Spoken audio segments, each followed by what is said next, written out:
When I was 27 years old, I left a very demanding job in management consulting for a job that was even more demanding, teaching. I went to teach 7th graders math in the New York City public schools.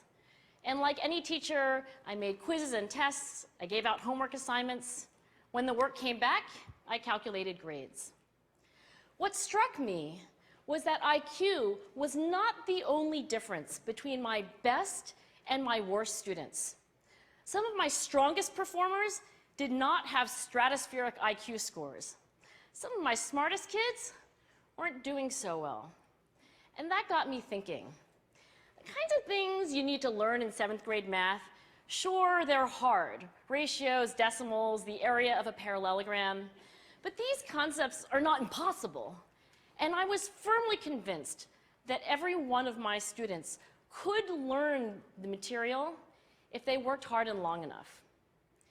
After several more years of teaching, I came to the conclusion that what we need in education is a much better understanding of students and learning from a motivational perspective, from a psychological perspective.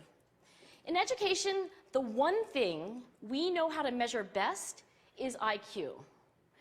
But what if doing well in school and in life depends on much more than your ability to learn quickly and easily? So I left the classroom and I went to graduate school to become a psychologist. I started studying kids and adults in all kinds of super challenging settings. And in every study, my question was, who is successful here and why? My research team and I went to West Point Military Academy. We tried to predict which cadets would stay in military training and which would drop out. We went to the National Spelling Bee and tried to predict which children would advance farthest in competition. We studied rookie teachers working in really tough neighborhoods, asking which teachers are still going to be here in teaching by the end of the school year. And of those, who will be the most effective at improving learning outcomes for their students? We partnered with private companies asking which of these salespeople is going to keep their jobs and who's going to earn the most money. In all those very different contexts, one characteristic emerged as a significant predictor of success. And it wasn't social intelligence, it wasn't good looks, physical health, and it wasn't IQ. It was grit. Grit is passion and perseverance for very long-term goals. Grit is having stamina. Grit is sticking with your future, day in, day out, not just for the week, not just for the month, but for years, and working really hard to make that future a reality. Grit is living life like it's a marathon, not a sprint. A few years ago, I started studying grit in the Chicago public schools. I asked thousands of high school juniors to take grit questionnaires, and then waited around more than a year to see who would graduate.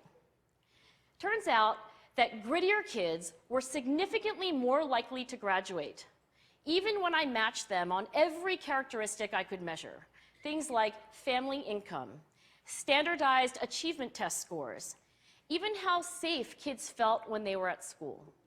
So it's not just at West Point or the National Spelling Bee that grit matters, it's also in school, especially for kids at risk for dropping out. To me, the most shocking thing about grit is how little we know, how little science knows about building it.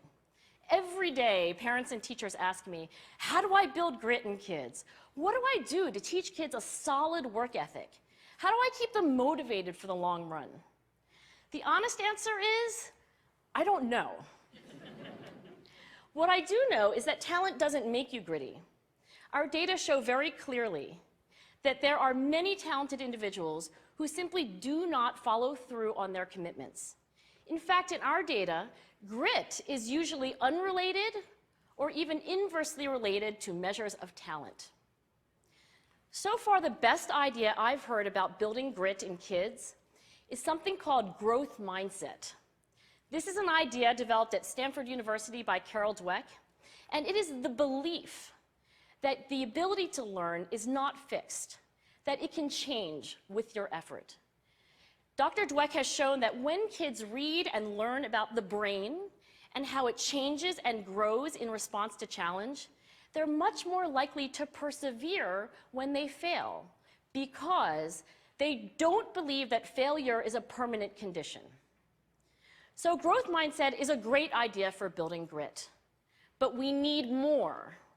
And that's where I'm going to end my remarks, because that's where we are. That's the work that stands before us. We need to take our best ideas, our strongest intuitions, and we need to test them. We need to measure whether we've been successful, and we have to be willing to fail, to be wrong, to start over again with lessons learned. In other words, we need to be gritty about getting our kids grittier. Thank you.